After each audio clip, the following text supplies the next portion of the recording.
Mi gente, hay una frase que se repite muchísimo cuando emigras y encima te atreves a opinar. El típico no te quejes porque vienes de un sitio peor. Y hoy quiero hablar de eso.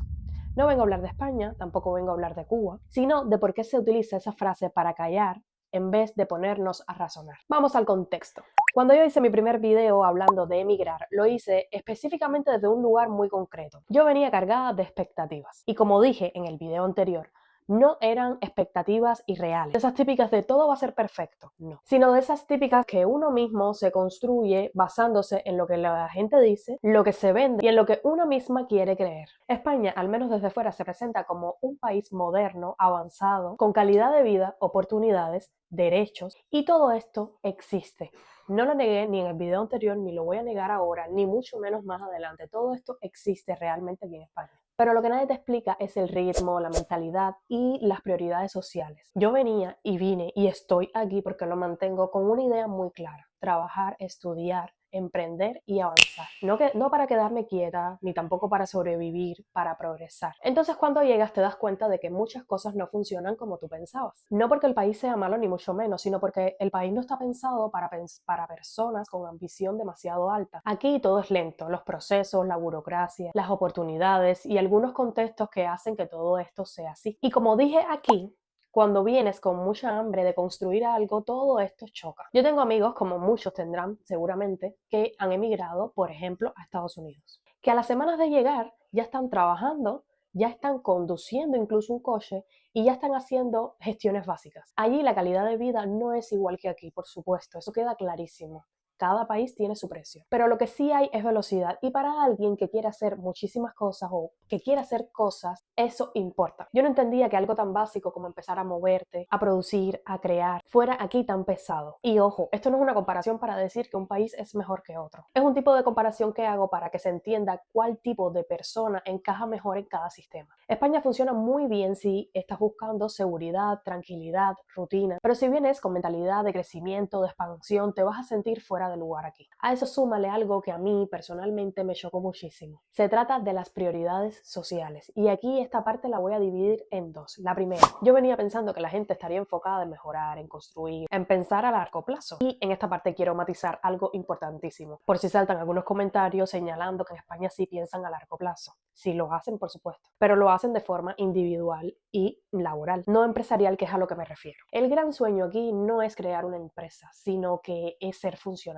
Y cuando estás aquí y empiezas a entender cómo funciona el sistema de aquí, empiezas a entenderlo absolutamente todo. Ser funcionario aquí en España significa estabilidad total. No te pueden echar, tienes horarios definidos, vacaciones pagadas, festivos libres y lo más importante, una seguridad que te acompañará toda la vida. Pero no solo eso, a nivel financiero, el sistema premia brutalmente a los funcionarios. Los bancos prefieren a un funcionario antes que las personas que tienen cualquier contrato indefinido en una empresa privada. Es decir, que a la hora de pedir una hipoteca, un préstamo, el funcionario en este caso va a partir siempre con ventaja. Y lo mismo pasa con los alquileres. Se da el caso de que muchos arrendadores preguntan directamente si eres funcionario o no. Y si no lo eres, o directamente te suben el precio o no te alquilan. Entonces, ante todo esto, el mensaje clarísimo que recibe la sociedad aquí en España es el de no te arriesgues, no emprendas, no te salgas del carril. Porque encima, para lograr ser funcionario no te basta solamente con estudiar una carrera. Tienes que hacer una oposición, competir por una nota, entrar en un listado, ir acumulando puntos según dónde y cuánto tiempo trabajes, donde el propio Estado es quien te va a estar ubicando. Y cuando ya tienes suficientes puntos es cuando consigues una plaza fija, que es donde vas a estar trabajando el resto de tu vida.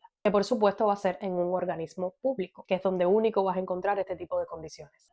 Hacer todo este proceso es pensar a largo plazo aquí, por supuesto que sí, pero es pensar a largo plazo no a nivel dentro del Estado, no fuera de él. En el momento en el que yo entendí esto, en la cabeza me hizo como un clic, porque yo vengo de un país donde con todos sus problemas, la gente está acostumbrada a decir: yo prefiero trabajar en lo privado que en lo público, porque se gana más. Y creía que así pasaba en todos sitios. Aquí es al revés. Reina la estabilidad y la comodidad. Y esto yo no lo estoy diciendo como un insulto, más bien vamos a verlo como un diagnóstico. Es que pongámonos a pensar.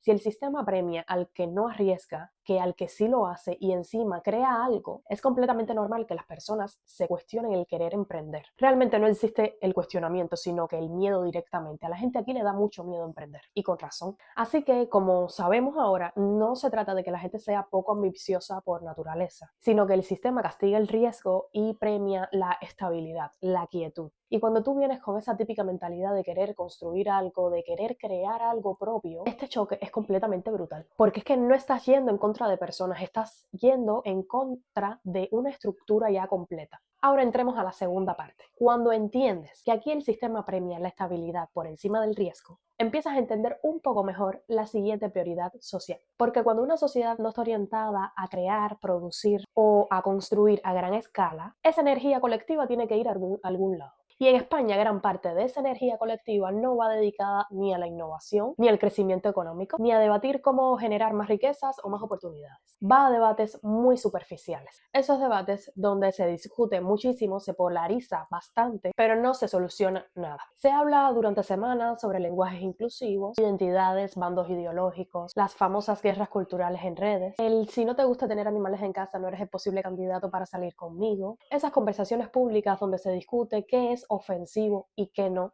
quién tiene derecho a decir qué, quién es la víctima, quién es culpable. Casi nunca se discute seriamente cómo hacer para que el país produzca más, innove más o genere incluso mayores oportunidades. Y oportunidades reales. Así es, aquí en España la sociedad de ahora, la juventud de ahora mayormente, pero también un poco del otro grupo más maduro, por así decirlo, pasa semanas, meses hablando de símbolos, bandos ideológicos y tal. Aquí apenas se habla de manera seria de por qué es tan difícil emprender, de por qué el sistema fiscal asfixia tanto al que quiere emprender, por qué casi no existen empresas grandes creadas desde cero, por qué el talento joven se va o por qué todo avanza tan lento. Es como si la conversación pública estuviera siempre ocupada, pero nunca enfocada. Y ojo en esta parte, yo no quiero decir que ninguno de estos temas tengan cierta importancia. Lo que sí quiero decir es que este tipo de conversaciones están ocupando un espacio demasiado desproporcionado frente a otros problemas estructurales que tiene actualmente España que me parecen, considero, mucho más importantes. Y por supuesto, nada de esto es casualidad. Todos los gobiernos, todos, no uno en específico, todos, saben perfectamente que una sociedad entretenida discute mucho menos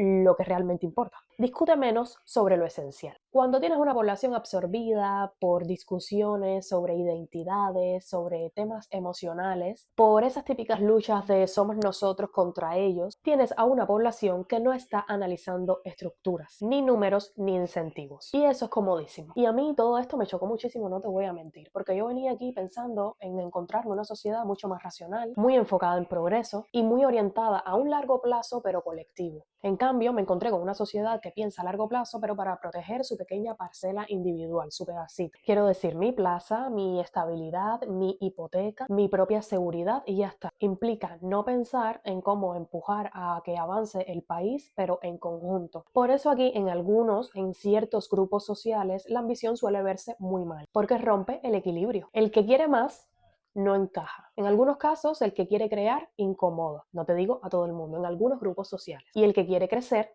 cuestiona. Entonces es mucho más fácil etiquetarlo, ridiculizarlo o moralizarlo en vez de escuchar lo que esa persona está señalando. Esto no diría que es falta de inteligencia, más bien diría que es la consecuencia de un sistema que prioriza la estabilidad, lo que te he comentado anteriormente, comodidad y paz social, por encima de esa tensión creativa. Y cuando yo hablé de mis expectativas y de mi choque con la realidad de aquí de España, yo no estaba atacando a ninguna persona, estaba describiendo este contexto. Pero por supuesto, cuando señalas el contexto, hay quien se siente señalado.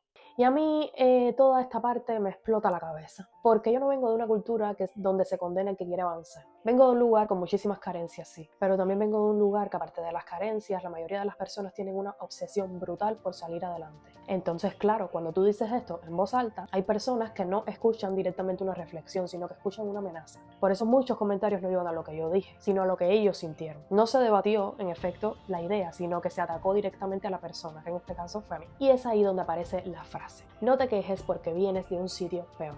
Como si venir de un sitio con problemas te obligara a aceptar sin cuestionarte absolutamente nada de lo que suceda en tu nuevo entorno.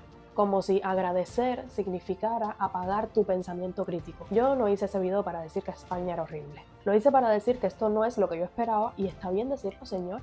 porque solo desde ahí se crece a nivel personal y a nivel social. ¿En qué momento agradecer algo significa que tienes que callarte? Porque una cosa es gratitud y otra muy distinta es sumisión intelectual. Yo sinceramente no emigré para cambiar una cárcel por otra mental. Y esto va directamente a los ataques que recibí en ese primer video. Cuando alguien te dice vete si no te gusta, normalmente no está defendiendo su propio país, está defendiendo su propio ego. Defiende la imagen que tiene sobre sí mismo. ¿Qué quiere decir esto? Que si yo critico algo que esa persona defiende, el resultado es lo que voy a recibir son críticas. Las personas hoy en día no quieren enfrentar la incomodidad de dudar, de quizás matizar sus creencias. Es por eso que criticar y decir que me vaya es lo más fácil. Lo difícil es escuchar una opinión distinta porque requiere demasiada madurez. Y no me creo mejor por ser cubana. Me creo capaz de pensar, que es muy diferente. Y eso sinceramente no debería molestarle a nadie. Esto no va de Cuba ni de España, señores. Va de emigrantes en general. Va de gente que dejó todo atrás y aún así se le exige silencio. Yo puedo estar muy agradecida que no estoy, pero aún así decir que esto pudiera ser mejor. Las dos cosas caben perfectamente en la misma cabeza. Si una opinión te ofende más que la realidad, el problema, créeme, que no es la opinión. Este canal no es para idealizar países, ni mucho menos para insultarlos. Es para hablar claro. Si te resuena, comenta y suscríbete. Y si no, argumenta. Pero mandar a callar, discúlpame, pero eso dice más de ti que de mí.